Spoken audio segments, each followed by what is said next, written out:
shirkadda duulimaadyada qaranka ee Djibouti ayaa waxay maalinkii shalay dhaqaajisay duulimaadyada ay ku tagayso caasimadda cadan ee dalka Yemen. Faalada warkaasina waxaynu ka dhageysanaa wari Maxamed Cusmaan Buluxaan oo studio igu sugan. Maxamed oo sidaas sheegtay shirkadda duulimaadyada qaran ee Djibouti ayaa shalay waxa ay bilowday duulimaad ay ku tagtay magaalada cadan ee wadankaasi Yemen.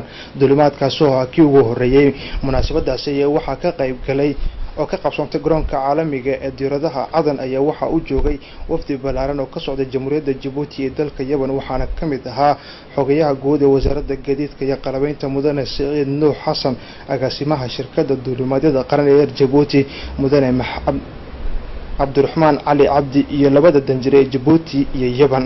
Talaabadan ayaa waxa ay tahay mid lagu horumarinayo ilaha dhaqaale iyo midka dalxiiska jamhuuriyadda Djibouti waxaana ay la xiriirtaa sidii loo sii xoojin lahaa xiriirka u dhaxeeya labada wadan oo mid soo jireen ah 20 qof oo qaarkood ay yihiin ganacsato iyo maalqabeeno iyo wakiilada shirkadaha iyo waliba wafdiyo kale ayaa safarkaasi ula safray diyaaradda Air Djibouti caasimadda wadankaasi Yemen ee Cadan.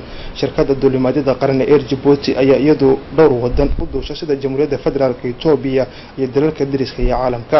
Waxaa xusid mudan in shirkadda duulimaadyada qaran ee Air Djibouti ay howlaheeda dib u bilowday sanadkii 2016 isla markaasina ay hadda dardar xoogan ku socoto sidii ay u gaari lahayd isla markaasina diyaaradaha caalamka iyo kuwa gobolka ay ula jaan qaadi lahayd.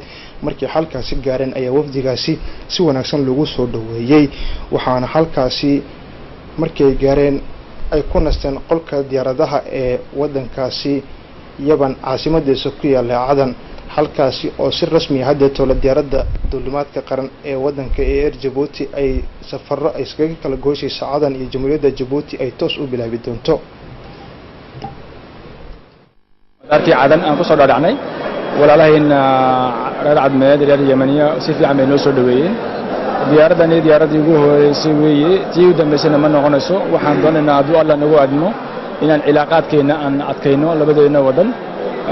sidaad ogsoontihiin Air Djibouti kani waa tii ugu horeysay cadan Yemen ku soo fariisatay. waxaan ku tala jirnaa hadduu alla nagu admo inaan Qaahira aan ku xigsiino iyo Khartoum. waxaan ajandahan nagu jira hadduu ilaahay raadin aan ku xigsiino Jidda iyo Dubai.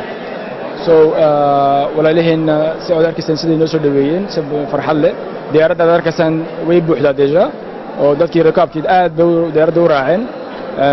bari soo socotana diyaaradii waa la sii buuxiyay. waxa weeye walaalaheena waxaan aan rajaynay inaan maaragtay cilaaqaadkeena aan xoojino. dad badan oo waxaa jira dhibaataysan baa jira oo reer Yemeniyadoo dhaawaca jira.